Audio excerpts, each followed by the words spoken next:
Comment vivre simplement et heureux? Effectivement, si on fait uniquement attention à ses possessions au lieu des expériences, en ayant des objectifs trop compliqués, ou bien en ayant des relations pas forcément très saines, conflictuelles avec les gens, eh bien il y a de fortes chances pour qu'on ne se sente pas forcément très heureux dans la vie. Voyez donc dans cette vidéo, comment vivre simplement et heureux. Avant de commencer la vidéo, n'hésitez pas à télécharger mon guide sur les 30 hacks pour éradiquer définitivement le stress.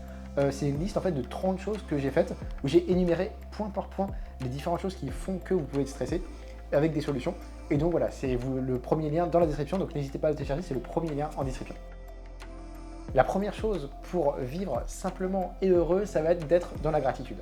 Effectivement, si on n'est pas dans la gratitude et qu'on se plaint tout le temps et qu'on regarde jamais tout ce qu'on a, bah on a plus de chances en fait de ne pas être heureux et d'être toujours en train de se plaindre et de ne pas être content de sa vie. Alors qu'au final, si on regarde tout ce qu'on a réussi à avoir, tout ce qu'on a réussi à obtenir, en termes de relations, en termes de ressources matérielles, en termes de moments simples de bonheur dans la vie, ou bien en termes de relations significatives que l'on a pu avoir au cours de sa vie, bah on a plus de chances automatiquement de se sentir bien à la suite de ça, épanoui, relaxé, avec une certaine paix intérieure. Donc prenez le temps chaque jour de regarder tous les aspects positifs qu'il y a dans votre vie et être en fait reconnaissant vis-à-vis de ça. La deuxième chose pour vivre plus simplement et heureux, ça va être de désencombrer sa vie. Il est très important à un moment donné de faire vraiment du ménage dans sa vie et de se débarrasser en fait des choses qui ne servent plus à rien dans la vie quotidienne. Il est intéressant et utile de se débarrasser des objets superflus qui ne font en général qu'encombrer votre vie. Adoptez une approche minimaliste en vous concentrant au final sur l'essentiel et en évitant l'accumulation excessive de biens matériels. Ça va vraiment vous simplifier l'esprit et vous allez adopter un mode de vie plus simple. Au final, vous allez moins être perturbé par des choses futiles à droite à gauche et voilà, vous allez y voir plus clair et éventuellement vivre plus heureux.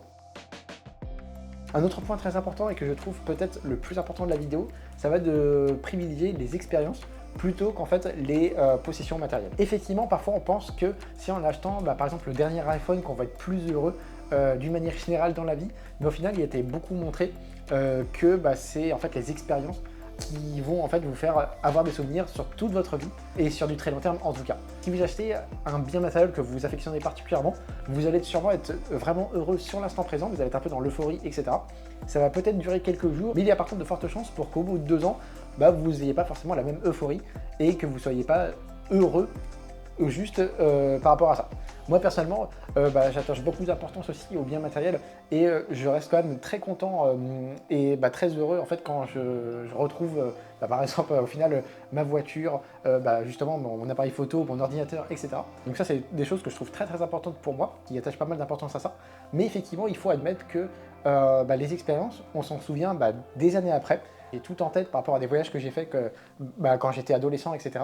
Et donc ça c'est vraiment une autre dimension si je puis dire ainsi. Et donc au final, en investissant sur des expériences, des voyages, vous avez en fait beaucoup plus de chances de vous souvenir de ça des années après. C'est en fait des souvenirs qui restent normalement toute votre vie.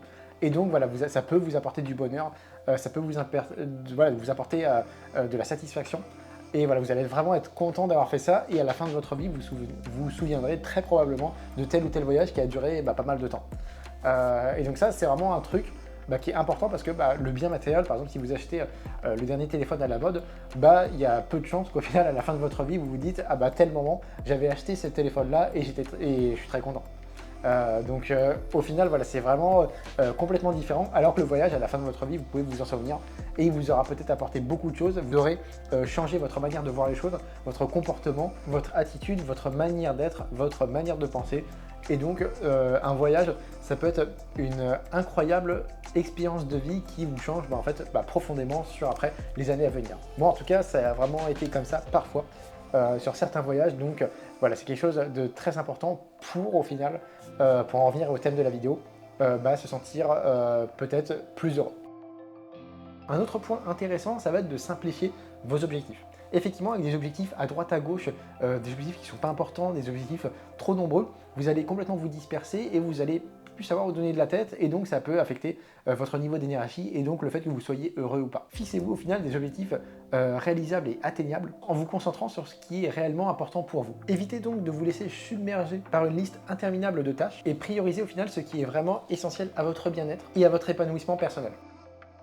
Un autre point très important pour vivre heureux et simplement, ça va d'avoir de bonnes relations avec son entourage. Effectivement, si on n'a que des relations de mauvaise qualité entre guillemets ou malsaines avec les gens de son entourage, il y a très fort à parier pour qu'au final on ne se sente pas vraiment heureux dans sa vie. Alors qu'au final, si vous avez des bonnes relations qualitatives, saines, enrichissantes, avec des gens qui vous encouragent, qui vous soutiennent, etc., il y a beaucoup plus de chances pour que vous vous sentiez heureux et que vous ayez une bonne vie, une vie en tout cas agréable par rapport à cet aspect-là d'une manière générale. Donc vraiment très important d'avoir de bonnes relations de qualité et de s'entourer de bonnes personnes aussi positives qui apportent quelque chose à votre quotidien. Dernier point de la vidéo, ça va être de vivre au moment présent.